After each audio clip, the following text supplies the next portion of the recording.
Praise the Lord! Magandang gabi, mga po. kaibigan. Parang gabi po sa inyong lahat. Hallelujah! Ako naman, magandang gabi po sa inyo. Praise the Lord! Muli, welcome po sa programang ito. Cheer Up, the Word Works Program. Hallelujah! At bago po tayo magpatuloy, hiniran po natin si Sister Mercy sa panalangin. Amen. Po, hallelujah. Purihin ka, Panginoon. Amang banal Diyos na makapangyarihan sa lahat, nagpupurit, nagpapasalamat po kami, Ama, sa gabing ito, O Diyos, at nagkaroon po kaming muli ng pagkakataon na Ikaw ay mapasalamatan, madakila ang iyong kabutihan, ang iyong mga ginawa para sa amin. Hallelujah. Salamat po, Panginoon, sa iyong kadakilaan. Salamat po, O Diyos, sa iyong mga salita na siyang mahahayag. Amen. Sa pamamagitan ng mga anak mong lingkod mong naririto ngayon.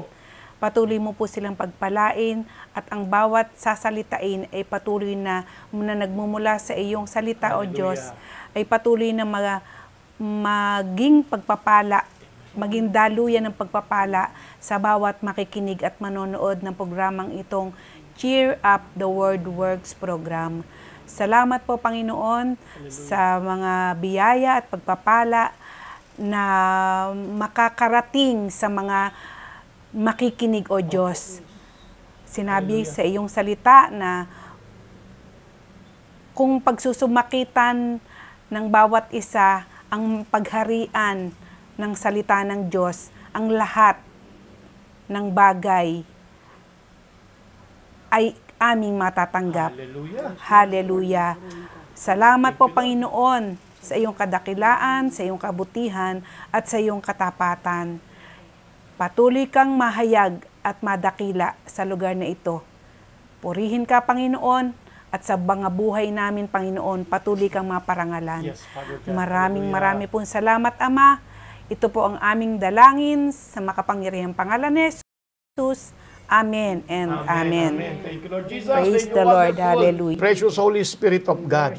Tayo po ay nandito pa rin sa topic natin, ano? Itong ating series na ito ng Hear and Be Healed.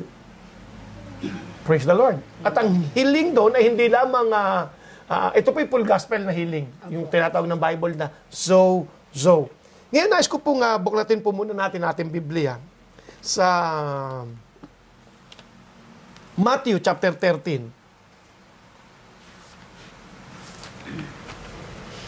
Hallelujah. Nasa ating pong isipan, yung sinabi nga natin na hear and be healed. Ito po yung nagmula sa Proverbs, no, chapter 4, verse 20. My son, attend to my word, because ang makakasumpong ng aking salita ay kagalingan sa lahat nilang katawan. Amen? So, kagalingan. So, makinig at gumaling. Ngayon, tingnan po natin muna dito po sa chapter 13 ng Matthew chapter, Matthew chapter 13, simulan ko po sa verse 54. Ito po ang sinasabi rito. King James po ang aking hawak, pero ipabasa po natin sa iyo, Sister Lina. Okay lang ba, Sister Lina? Opo. Na mabasa. Ang ganda naman ng kulay ng iyong Bible, puting-puti. Pero naninikit. Kasi nga bago. Yan ang... Yan. 14. Chapter 13 po. Chapter 13. Simulan mo sa verse 54. 54. Yan. Yes. Sige po, Sister Lina, pakibasa. Pagbasa sa aklat ng Mateo 13 verse 54. Ito po ang sinasabi. Umuwi siya sa kanyang bayan at nagturo sa kanilang sinagoga. Umuwi siya, si Jesus po yun. Okay, tuloy. Nagtaka ang mga nakarinig sa kanya, kaya't kanilang itinanong, saan kumuha ng ganyang karunungan ang taong yan? Paano siya nakakagawa ng mga himala? Hindi ba siya ay anak ng isang karpintero? Hindi ba si Maria ang kanyang ina at sina Santiago, Jose, Simon at Judas ang kanyang mga kapatid? At taga-rito rin ang kanyang mga kapatid na babae, di ba? O nasa 56 ka na, no? Opo. Oo. Saan kaya niya natutuhan ang lahat ng iyan? 57. At siya'y hindi nila pinaniwalaan. Kaya sinabi ni Jesus sa kanila, ang isang propeta ay ginagalang kahit saan, maliban sa kanyang sariling bayan at sariling sambayan. At dahil ayaw nilang maniwala kay Jesus, hindi siya gumawa roon ng maraming himala. Okay. Tayo po ay nasa Hear and Behold na series. Amen. Kaya ako po ito pinabasa ay upang maintindihan at makita po natin Opo. yung kahalagahan ng makinig Opo. at gumaling. Doon sa huli mong binasa, sabi doon sa verse 58, pakibasa po, Sister Mercy. Verse 58 po. At dahil sa di nila pananampalataya, hindi siya gumawa roon ng maraming kababalaghan. Alam natin na ang pananampalataya ay galing sa pakikinig. Opo. Yan ang sinabi sa Romans. Faith cometh by hearing and hearing by the word of God. Ang sabi na ibang salin, ang pananampalataya dumarating sa pamamagitan ng pakikinig at makakapakinig lamang kung may mga ngaral tungkol kay Kristo. Dito po makikita natin na hindi nakagawa ng himala ang ating Panginoong Yesus sa lugar na yon na kanyang bayang sinilangan dahil hindi sila naniwala.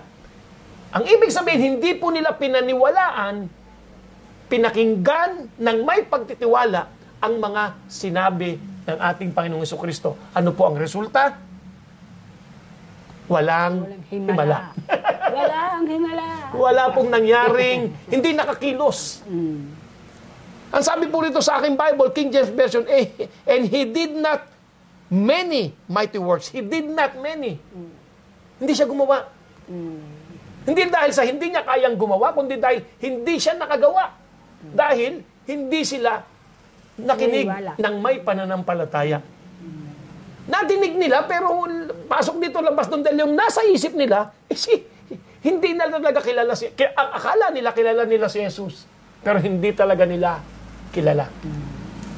Hindi nila tinanggap ang mga sinasabi ni Jesus. At ang resulta, wala pong nangyaring pagpapagaling maliban, ang sabi sa aking Bible, maliban sa ilan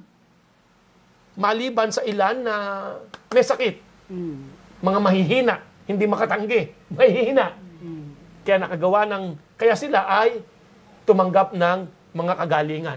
Ngunit ano naman ang epekto? Tingnan po natin ang Romans chapter 10. Ano naman po ang epekto? Romans chapter 10. Kung ang salita ng Diyos ay atin naman pong pakinggan. Ito po ang sabi sa verse 13. Sister Mercy, ikaw naman po ang magbasa. Romans chapter 10, verse 13.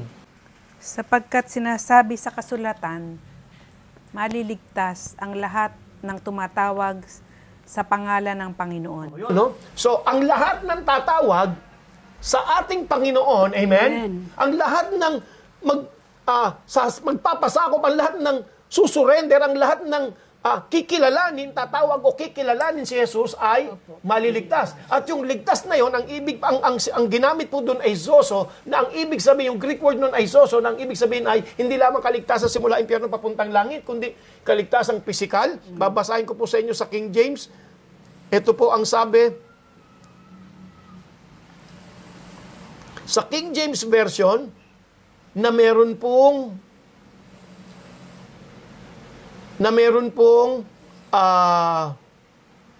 Greek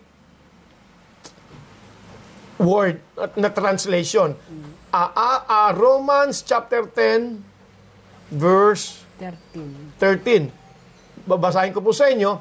For whosoever, sino man, shall call upon the name of the Lord shall be saved. Yung pong save dito, ang sabi niya, zozo, nakalagay po yan sa ibaba, makikita niyo po yan sa atin pong screen.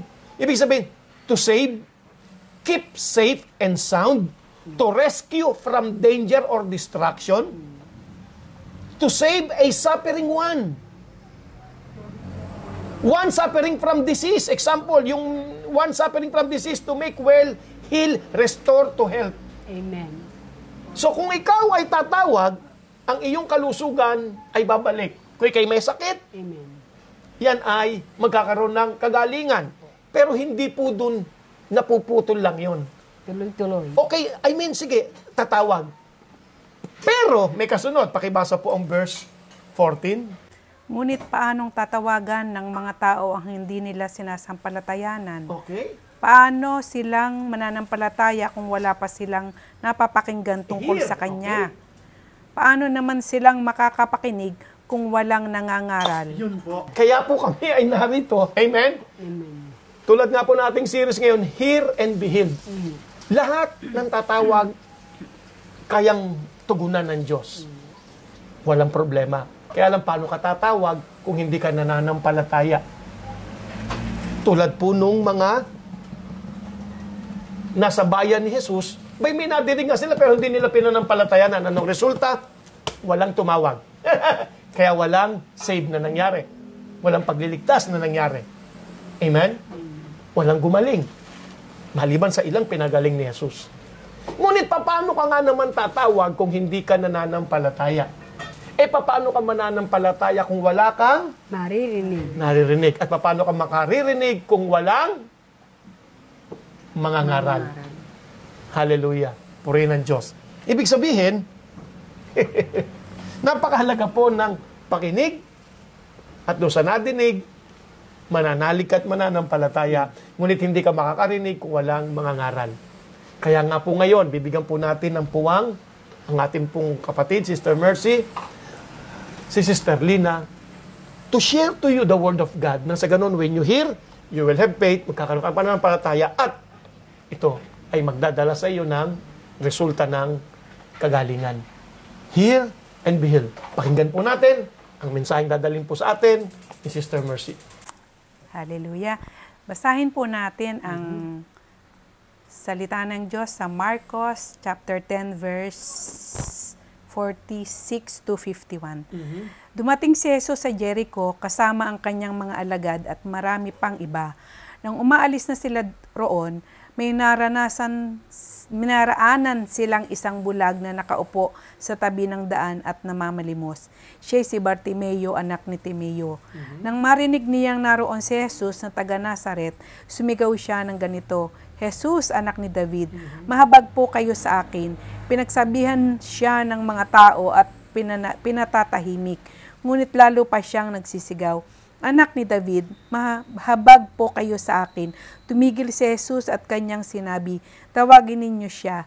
At tinawag nga nila ang bulag. Lakasan mo ang iyong loob. Sabi nila, tumindig ka, ipinatatawag kanya. Iniwaksin niya ang kanyang balabal paluksong tumayo at lumapit kay Jesus. Anong ibig mong gawin ko sa iyo? Tanong sa kanya ni Jesus. Sumagot ang bulag. Guro, ibig ko po sanang makakita. Sinabi ni Jesus, sumayo ka, magaling ka na dahil sa iyong pananalig. Noon din nakakita siya at sumunod kay Jesus. Hallelujah. Hallelujah. Purihin ang Panginoon. May mga patotoo po kasi ako dito. Gusto po namin madinig yung mga patotoo at ang buhay niyo po ay punong-puno ng patotoo. Simula nung magkaroon ng pandemic, talagang ang inyong business talagang isinadsad no? Pero purihin ng Lord. Nagkaroon pati ng restoration ng pamilya, di ba? Praise the Lord. Nagkaroon ng Sige nga po. Ano po bang patotoo natin dyan? Nung pong panahon ng pandemic, marami pong mga pinagdaanan ang buhay namin at kasama po itong negosyong ito. Yun pong dumating na, yun pong panahon na yon, halos sari-sari store dahil po halos wala pong ibayad sa pwesto, sa baklaran. Lahat ng pagkakakitaan ginawa nyo? Opo, lahat po ng pagkakakitaan ginawa namin. Pero salamat sa Diyos, nakaraos po ang lahat, pagtagumpayan ng lahat. Yun nga po, sa baklaran nga po, na itago ng may-ari yung aming stock, hindi raw niya namin yung po nakalagay sa papag, sa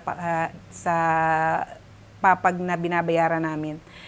Ipinatago daw po sa boy yung aming mga naka-stock na paninda roon.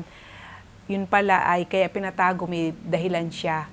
dadagdagan ang charge doon sa bayad. May utang na May panahon na yan ng walang makapunta ng Baclaran, walang makalabas dahil sa virus. Opo. Pero yung pong iba is mga nakakatinda naman po. Kahit na hindi nagbebenta. Ganun paman po, yun nga po, dumating ang punto na kailangang mabayaran yung pwesto, pero hindi namin kaya dahil nga po nagsasari-sari store lang. Nagsabi po ako doon sa nung po nagbibilihan na, nagsabi po ako doon sa may-ari ng pwesto na kung pwedeng bigyan ako ng isang pwesto, hulug-hulugan ko yung utang. Sabi niya sa akin, akala mo ba ganito lang ang halaga ng babayaran mo? Itinago namin sa bodega yung stock mo dahil hindi mo naman kinukuha, baka kung ano mangyari doon. So, ibig sabihin nadagdagan yung pwestong babayaran mo na naging utang? Pastor, opo. Naging 95,000 po, pinadala sa akin yung note, yung computation. Sabi ko pa, 95,000, yun nga pong ganun kaliit hindi ko po mabayaran. Tapos, kinarge niyo po ako sa 95,000. Sabi niya, ayun nga po, dumating po ang time na yung pong mga bilas ko po is bilasipag. Parang gustong magtulong. Yung isa gusto akong tulungan. Kinukuha yung kalahating halaga doon sa isa. Ayaw naman po nung isang pumayag. Sa 95 na yan, ha? 95,000 opo, yung pong isa bubunuin. Interesado po. Kaya lang, hindi naman po nila nagawa. Kasi nga po, ayaw makipag-isa yung isa pong nilapitan niya. Ngayon po, purihin ng Panginoon dahil hindi na po pala kailangan yung kanilang tulong dahil patuloy pong kumikilos ang Panginoon. Meron po nag-alok sa akin ng pwesto, mas malaking halaga.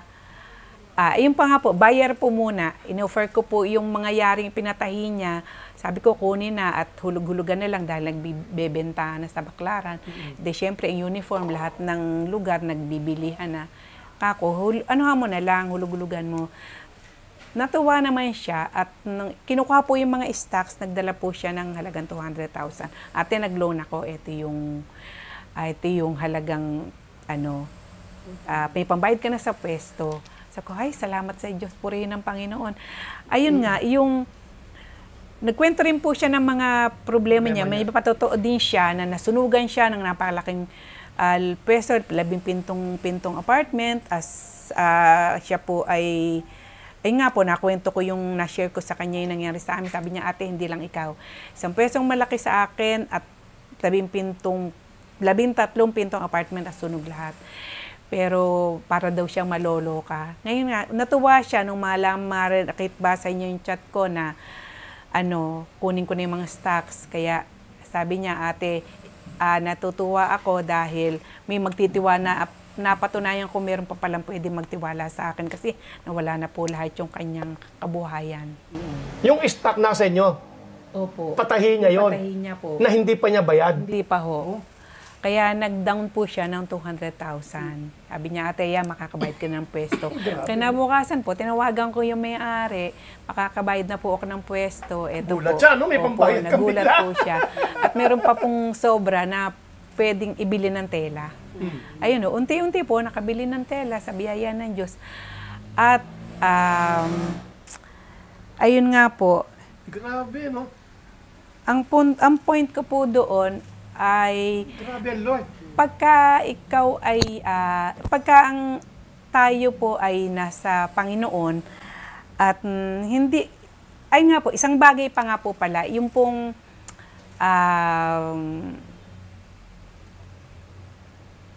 ano po ba yun? Yung nga po, yung pamilya po ng mister ko pag may gathering. Nga po yung kwento na kailangan a-attend ka. Gathering, Sa gathering. Parang pero reunion. Madalas po kaming hindi nakaka-attend dahil sa mga kadahilanan. Pero pagka po yung mga mahal na ang lugar na kakainan, syempre po ba, isang tao, 1,000 or 1,005. Pagka po yung pong doon kinukuha yung sa partihan, yung pong mga paupahan dito sa kanila. Paupahan ng biyanan ko na silang magkakapatid ang nagpaparte, nag-iipon. May paupahan, yung kinikita doon, iniipon. Iniipon, no. Para saan yung iniipon na yon? Ano ho, para po yun sa, yun nga po, iipunin, papartihin po ng magkakapatid. Pag nagkaroon ng parang reunion, Hindi po. pag-gathering, Isa po ang nag-iipon, tapos pag may gathering po, doon kinukuha yung yung mga gastusin. gastusin. Okay. Ang point ko po kasi doon, yung pagka po hindi kami uma-attend, kahit po mahal, mura yung gastos, pag nagpartihan, pantay-pantay. Ayun po. Kahit wala doon. Kahit po wala doon. Kasi miyembro ka ng pamilya. Ganon. Opo. Partihan po yun, halimbawa po, gumastos ng 5,000, Okay. ang naipon ay 70,000. Yan, lumilinaw. Opo. May matitira. May matitira. Yun po ang papartihin. Dapat dun sa natira, hahatiin sa lahat ng magkakapatid yon. Kung ba ipauuwi. Opo, Ayun. opo. Hindi kayo nakaka-attend. Ang nangyayari, hindi na nakakarating sa inyo yun. Hindi, nakakarating naman po, kaya lang pair. Yung hindi namin pag-attend na ginastos, hindi namin natatang. Ganun pa man, ganun po siguro ang kanilang sistema. Ayun nga po. Kaya ang gusto ko lang po iparating, yung bang pong ayun po, yung nito pong nakaraan, kahilan lang po, ilang days lang po nakakaraan. May gathering uli. May gathering po uli, birthday po ng kapatid na lalaki. Hindi po kami naka-attend. Pinadala naman po kami ng pagkain, pero nung makita po namin kung ano po yung mga tira-tira, yun po yung, yun po ang, ganun pa man, maayos naman po namin nakain. Wala namang sumakit ng tiyan. Pero, ang gusto ko pong iparating doon, kung tayo po ibukas ang ating mata, kung ang mga tao, pag wala sa Panginoon, yun nga po, kaya nilang magbulag-bulagan, na kahit alam nilang pwedeng gawin yung mabuti, hindi nila, titigasan nila yung kanilang puso, na hindi nila gawin yung alam nilang makakabuti sa kapwa. Ganun nga po. At yun nga po, sabi naman po sa Bible, kung anong tinatanim ay siyang inaani. It is better to give than to receive. Yes. Ngunit ang Diyos ay tunay na napakabuti. Dahil tungkol naman po dito sa negosyo, yun nga po, meron nga pong nag-refer sa akin ng isang ahente na dating malakas na ahente, na marami siyang kinukuha na ng sample dito sa nung panahong kalakasan ng tahi, ang tahi po dito sa Taytay. Yung po mga big time na nagpapatahi po. Nagamit po siya na yumaman yung po mga... Yung middle person, Opo. dinadala niya sa isang company. Opo, Pastor. Sa isang company po. Na Yung mga tahi. Opo, mga samples po. Nakilala po siya nung may-ari, nung malaking kumpanya na yon na isang maayos na ahente. Kaya siya po yung nagkontrata doon sa pinaggawa ng mga building po nila. Kaya kilala po siya noong may-ari nung kumpanya.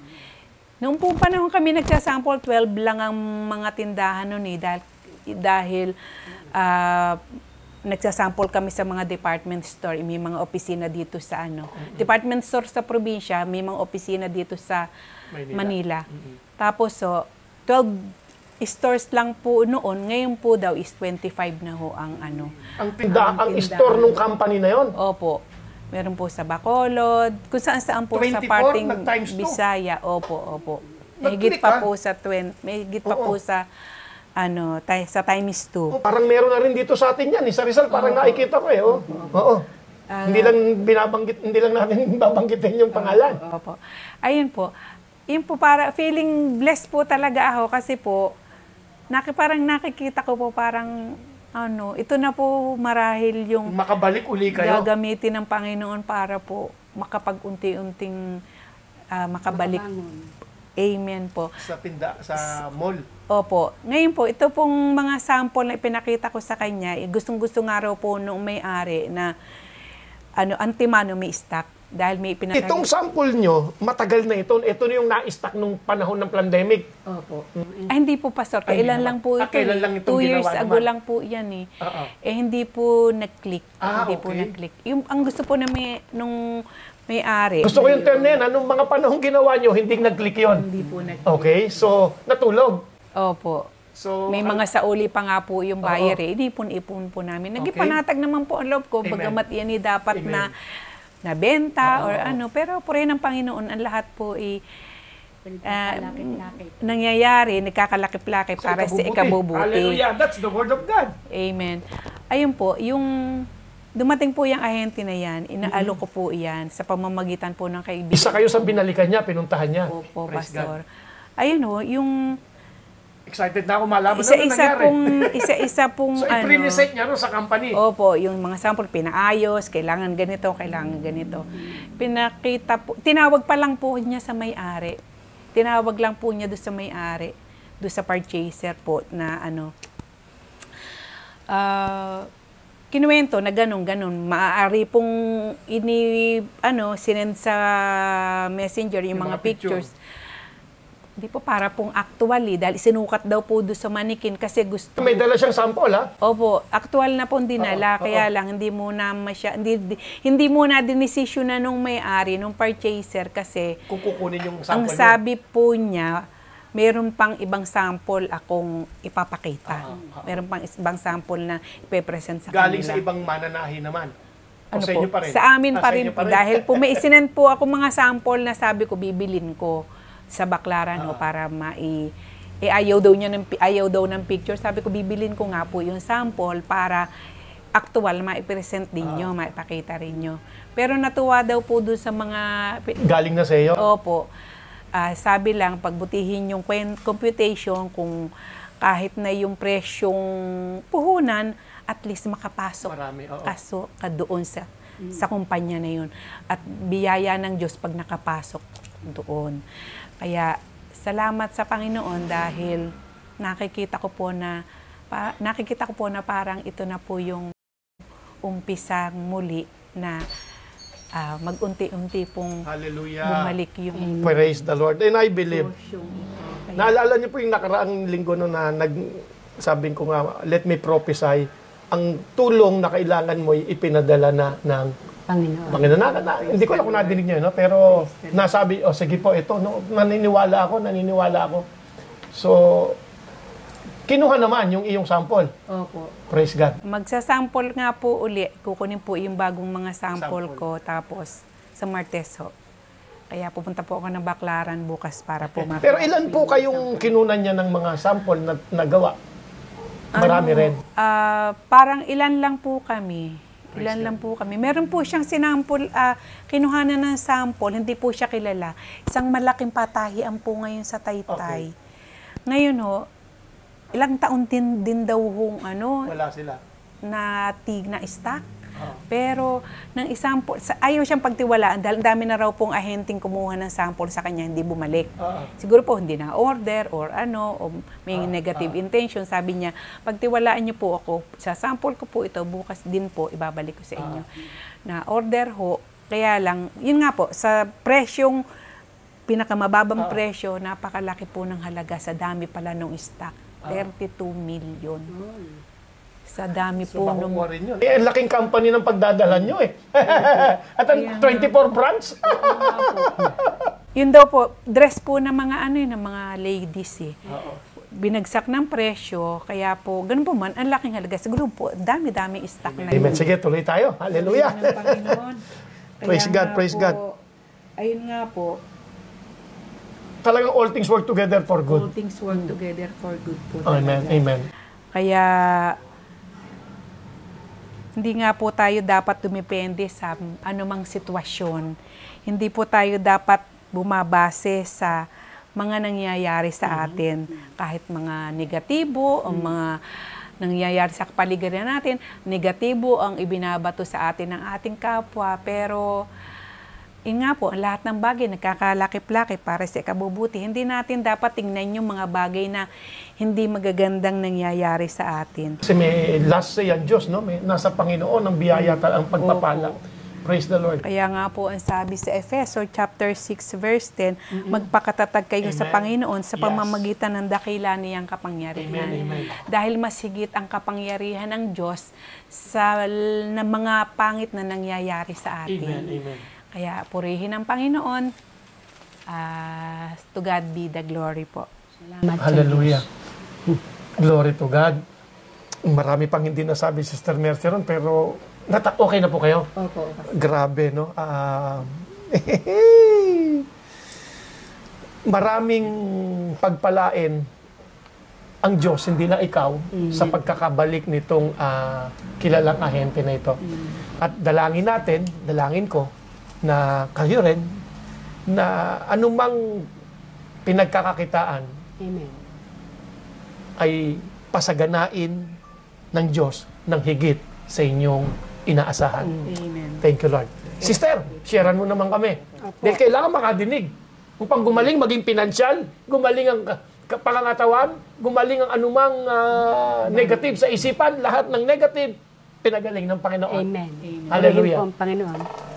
Dito po sa, akin pong isi-share, dito po sa Jeremiah 29 verse 11. Jeremiah 29. 29 verse 11. Verse 11. Hanggang 14. Teka ha, sister ha? Sige Baka po. mapunit ang aming Biblia sa pagmamadali niyan. Jeremiah 29, simula sa verse 11. 11. Okay, nandun na po kayo, Sister Mercy. Sige, sir. Sister. Sapagkat batid kong lubos ang mga plano ko para sa inyo. Mga planong hindi ninyo ikasasama, Hallelujah. kundi para sa inyo ikabubuti. Thank you, Lord. Ito'y mga planong magdudulot sa inyo ng kinabukasan, Thank you, Lord. punong-puno ng pag-asa. Verse 12, kung maganap na ito, kayo'y tatawag, lalapit at dadalangin sa akin, at diringgin ko naman kayo. Hallelujah. Kapag hinanap ninyo ako, ako'y inyong matatagpuan. Kung buong puso ninyo akong hahanapin. Oo, ako'y matatagpuan ninyo, sabi ni Yahweh, at ibabalik ko ang inyong mga kayamanan. Oh, praise the Lord. Gandun po yung, hindi ko na po tuloy. Kasi, totoo po itong salita ng Diyos. Sa patotoo pa lang po ni Sister Mercy, Totoo ang salita ng Diyos. nakikita na natin na sinabi rito sa bandula, ibabalik yung walang kayamanan. Hindi lang ba sa kayamanan, yung ating kagalingan pa. Kasi may plano ang Diyos about sa ating. At ano yung plano na yun? Ano sabi dyan? Sa inyong ikabubuti. Sa lahat ng Hallelujah. ating kabubuti. Hindi sa kabubuti ng mga kung sino-sino, kundi sa lahat.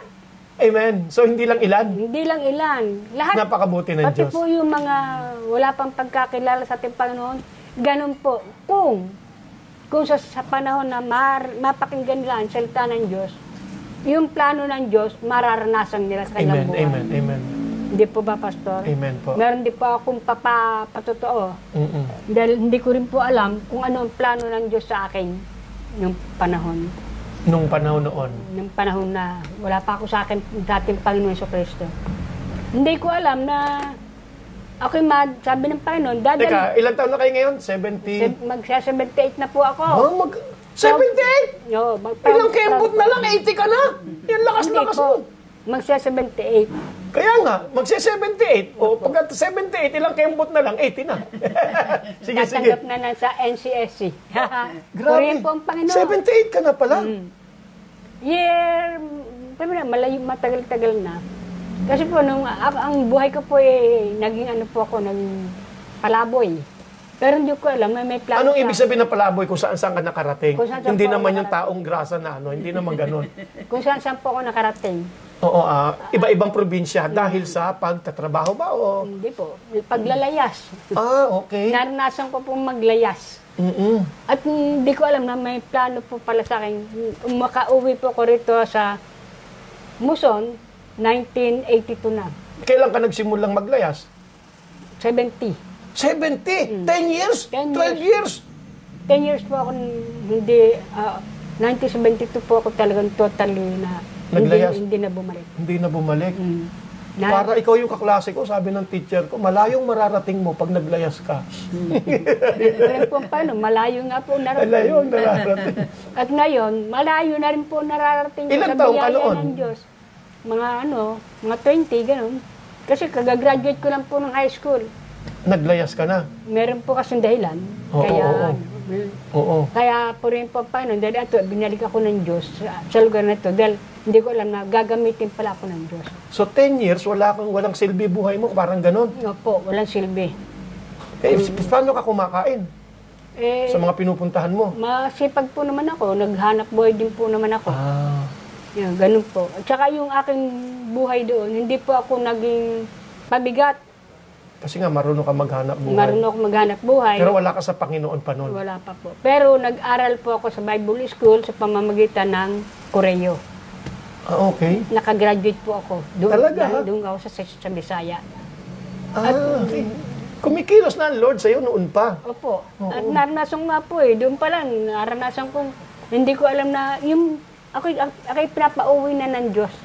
Oo. Dito sa Rizal. Oo, pinauwi na ako. Kasi sabi ko, ayaw ko umuwi. Oo. Para sa akin. Pero nung panahon, hindi ko alam yung sarili ko. Parit-parito ako, natuto po ako nung nakisama sa mga kumakumare na pag may birthday, nandiyan may isang galong na tuba, nagiging isang latang tuba. Ganun po ang naging karanasan ko. Pero nung aking makauwi rito since 1982, doon ko po tinanggap ang Panginoon. Oh, talaga. Nauna ka pala sa akin ng 2 taon. 1982. Officially, 1984 ako, nanalig sa Lord. Pero before 1982 pa, gano'n na nga rin, nakakadinig na ako tungkol sa Lord. Sige, tuloy ka, sister. 1982. Opo. At yung karanasan ko po ito, yung pagkakatawag sa akin ng Panginoon, talagang tuloy-tuloy po ako, hindi po ako tumigil. Simula nung 1982, Opo. and 2024 na ngayon. February 28, 1982, nang tanggapin ko siya. Kaya alam na alam ko ang Oo. birthday Oo, spiritual ko. Oo, yun dapat birthday natin yun. Birthday spiritual, February 28, 1982. At nang tanggapin ko po ang Panginoon, kung saan na po ako nakakarating, kahit wala akong alam sa salita ng Diyos, nai-invite ako na sumama sa Bible study para mag-lead. Sabi ko, paano yun? Hindi naman ako marunong. Ang ginawa ng pastor, yung ganito, nilagyan po niya ng bookmark yung mga Bible ko na dapat kong i-share. Kaya parang kaban dibdib ko. Nakasama ko pa po ng mga Amerikano. Ako pa ang naging interpreter ng Amerikano doon sa kanilang pagbabahay-bahay. Talagang tawag ng Lord, Kaya sabi ko, paano, salamat po. Hindi ko alam. Naging, kumbaga sa naging proud ako sa akin sarili. Sa ganun bagay, hindi pa ako marunong magpasalamat. Hindi pa ako marunong magbalik ng pasalamat. Kasi sa Lord. Bagong-bago pa nga lang po Para bang nagmamalaki ako, ganun. Pero dumating yung points na nagkaroon po kami ng group na, Daniels. Ito yung mga warrior, prayer warrior. Ilang taon din po kami, nagkasama-sama. Every 4 o'clock in the morning, nandun po kami sa church, nagpre-prayer na po kami. Dumating po yung maraming experience sa buhay ko na yung hanggang sa tawagin ako ng Lord na mag-mission doon sa Cagayan. So pag may mission ko ito, natapos ko po itong Bible, basahin dapat taon-taon naman Oo, sige. Pagka walang ginagawa, eto, nasa Biblia ko. Yun po ang aking ginagawa. Nagkaroon ng prayer and fasting. Hanggang sa makapanaginip po ako na naglalakad daw po ako sa Anguno, dito sa Bang Anguno. May kasama akong isang. May nagsalita sa akin na isa ka sa magbubuwag ng nature. Sabi ko, bakit ako? Dapat Nature? Yung nature. alam ko. Hindi. Sige. Isa ka sa magtitibag ng nature. Sabi ko, bakit po ako dapat po lalaki? Di madalag sabi, nakita ko may nagtitibag na ng nature. Sa panaginip mo yan, ha? Opo. Nakita ko yung panaginip ko na pumunta ako doon sa lugar na yun na tinitibagan. Nakita ko yung kalansay na imbis na nakaunat na ganyan, nakatagilid, gumalaw na ganyan. Nasa Cagayan po ako noon. Bigla po ako napabalikos ng bangon. Sabi ko, Panginoon, ibig sabihin? Nagkaroon ako ng kaguluhan sa aking isip. Sabi ko, Panginoon, ano po ba gusto kong mangyari? Ano po itong panaginip ko? Hindi ko po maintindihan. Gusto ko pong tulungan po ninyo ako sa panaginip na ito. Wala lang. Dumating yung isang linggo, Miyerkules, dumating doon sa bahay. Sabi niya, Sister, pwede po ba kayo na makasama sa prayer? Pero hindi niya sinasabi, may naghihingalo. Ayun naman ang gawa, pinagkakalog sa atin ng Diyos, di pupunta tayo. Sabi, sige, antay mo ako, takin magbibihis. Pero hindi po ako nagbihis. Lumuhod ako sa Diyos. Noong oras na yun, makita ko si Taas, naglumuhod ako. Panginoon, hindi ko po siya kilala. Kayo po ang nakakakilala kung sino siya at kung ano ang sitwasyon ng kanyang kalalagayan. Hindi ko, sabi natin, nag-worship pa po ako eh. Doon nainip, nagsabi, Sister, dalian po ninyo, baka hindi po nating abutan. Yung sabi nagtaka ngayon kung ano yung hindi mo abutan. Kasi, maghanap po kami ng pare na, para mabasbasan daw. Kasi mamatay na. Mabasbasan.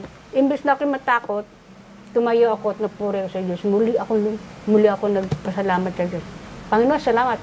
Maliban na maranasan kita, doon ko lang maunuhan ang gusto mo. Kaya dumating sa akin yung salita ng Diyos sa Jeremiah 37, verse 1. Ang sabi ng salita ng Diyos, tao, ano nakikita mo? Kalansay po, ay yung panaginip ko. Palagay mo tao, mabubuhay ba yung mga tuyot na kalansay niya? Kayo ang nakakaalam, Panginoon, sabi niya. Kayo po ang may kapangyarihan na bumuhay at kumuha ng buhay. Kasi, noon din sabi ko, tawagin mo ating Ezekiel yun, Ezekiel. Opo, Ezekiel. Hindi Jeremiah. 37. Ezekiel yun. Sige, tawagin mo ating mga kapatiran, magkaroon mo tayo ng prayer bago tayo pumayo. Kasi hindi ito basta-basta na gawain. May pagkakataon na malinsad tayo. Kaya prayer kami, worship. Siguro mga 15 minutes din kami pumunta kami doon. Sa biyaya ng Diyos. Yung tao na sinasabi na madampen mo. Babasbasan na ng pare, sana. Madampen lang sumisigaw at masakit. Balat lang po yun. Sabi ko, Panginoon, humihingi po ako sa inyo ng kaalaman. Paano ko ba ito maitatayo? Paano ko ba itong paupuin? Sinabi sa akin, hindi mahawakan, gusto mo paupuin, ha? Kasi, pero kinausap ko siya, Lelang, gusto po ba nyo kay pagalingin ng Diyos? Sabi, when? Sabi gano'n. Ilocano. Ilocano po. Di pag biglang naisip ko na yung unan, at saka isang unan, ipasok ko ng kamay, patong ko na sa kanyang tiyan, yung siya nasa likod. Inuupo ko. Lelang, makikinig po tayo ng salita ng Diyos, ha? Ang galit sabi, to make it short. Nag-share ko muna. Nag-share po muna ako. Ayun. Di, sabi ko. Kailangan makadinig. To hear and be healed. Ayun, siguro mga 10 minutes ko siyang kinausap. Siniran? Nashiran.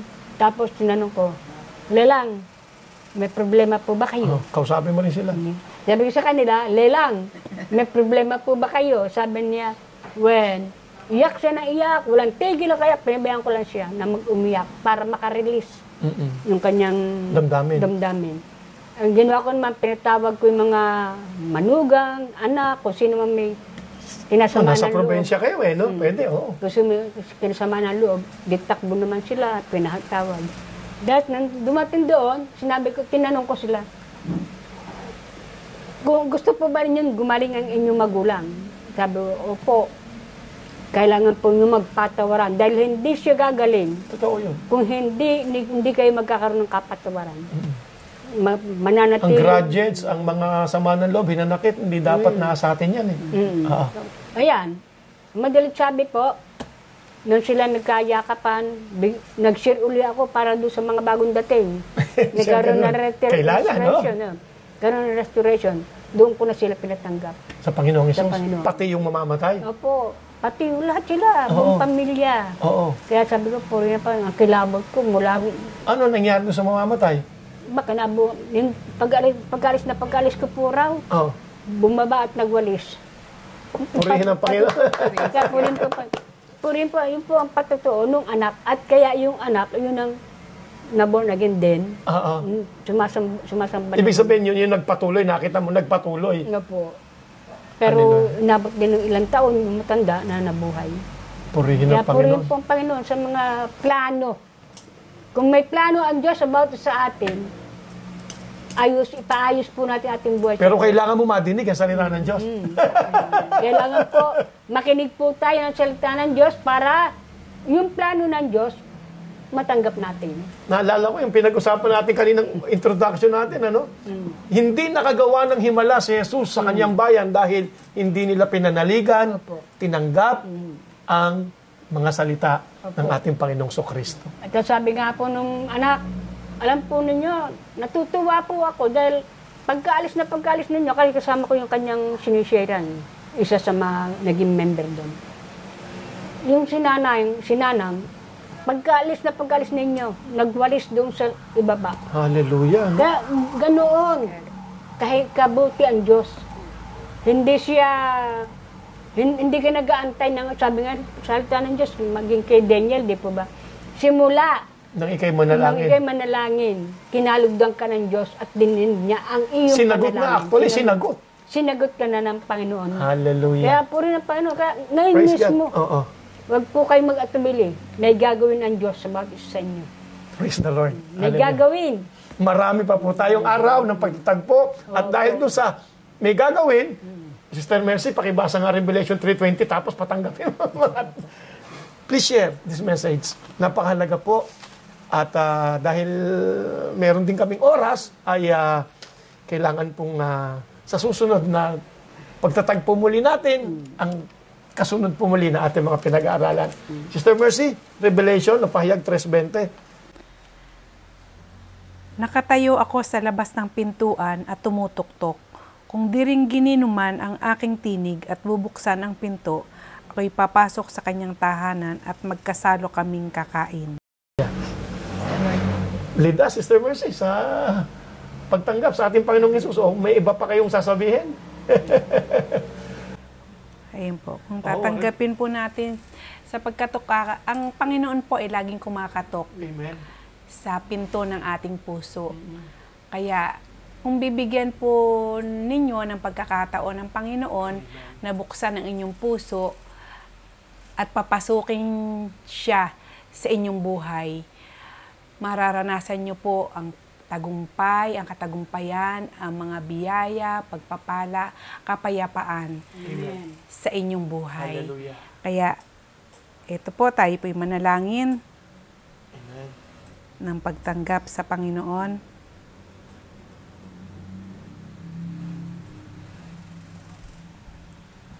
Praise God. Hallelujah. Whew, thank you, Jesus. Sige po, magkaisa po tayong manalangin. Panginoong Hesukristo, Panginoong Hesukristo, sa oras pong ito, sa oras pong ito, binubuksan ko po binubuksan ko po ang aking puso, ang aking puso, ang aking buhay ang aking buhay para sa iyo. para sa iyo.